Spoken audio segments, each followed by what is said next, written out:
Wawuvela unguNkulunkulu kwasekuqaleni umhlaba ungakasekelwa nezinto zonke zingakabi khona, kodwa wena wawuhleli esihlalweni sakho sobukhosi unguNkulunkulu, njengalokho ubusa nanamhlanje futhi uzawubusa kuze kube phakade. Ziguqukile izimo, zaguquka iy'khathi, bashintsha abantu, kwashintsha zonke izinto ey'khona, kodwa wena awukakaze waguquka futhi awukakaze washintsha.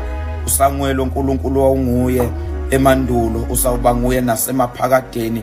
Impela baba, udumo lungolwakho futhi nezibongo zonke zingezakho. Sesingabethula ubufakazi sixoxela abantu ukuthi unguNkulunkulu onamandla futhi unguNkulunkulu othembekile. Lokhu lapha empilweni yethu baba, siwabonile amandla akho futhi sikubonile nokwethembeka kwakho. uNkulunkulu wethu ongcwele, awuqhelanga kithi abantu sebeqhelile, kodwa wasibamba ngesandla sakho somusa, wasiholela odwendweni lokunqoba. Ukhuphuke nathi iy'ntaba, wehlika nathi imimango. uNkulunkulu wethu wanqamula nathi phakathi kwemifula, ume nathi othulini, wama nathi ey'nyembezini. uNkulunkulu ongabashiyi abantu bakho, siyabonga dwala lokuphila kwethu, siyabonga nginguye enginguye, siyabonga mpheme wethu okuphephela. Impela unguNkulunkulu ondlela zakhe iphakeme, unguNkulunkulu omcabango yakhe ijulile.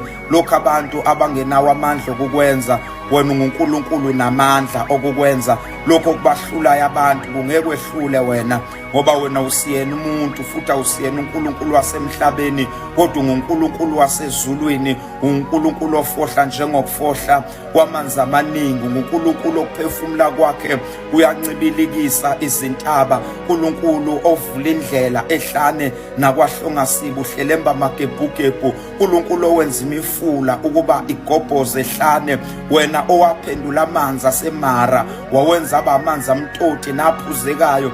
Yini babe kwahlulayo? Yini enzima kuwe? Mawuphefumula iy'ntaba ziyancibilika.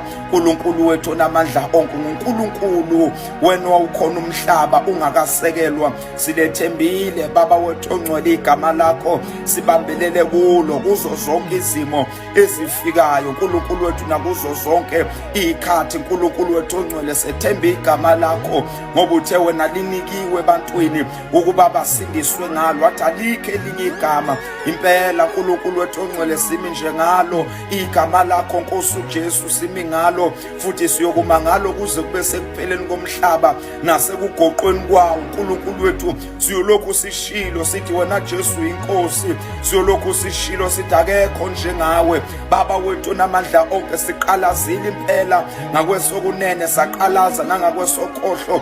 Akaze sayibona inkosi enhle njengawe, akaze sayibona inkosi engcwele njengawe. Baba wethu onamandla onke, unguNkulunkulu ocebe ngomusa, unguNkulunkulu onesihawu, uNkulunkulu ovama umusa, owephuza ukuthukuthela, wena ongasivuzi njengokufanele amacala ethu. Baba wethu ongcwele, usuku nosuku uyasenzela okuhle, usuku nosuku uma nathi noma sikhala iy'nyembezi. uNkulunkulu wethu onamandla onke, noma impilo yethu kwesinye isikhathi kungathi iyakhuphukela, Baba siyabonga ukuthi uhlala ukhona, uthi ohlabelela kuligugu kimi ukwazi ukuthi nginomhlobo onguJesu ohlale khona njalo uma ngimdinga. Siyabonga Baba wethu onamandla onke, impela ukaze wasishiya, impela ukaze wasidela. uNkulunkulu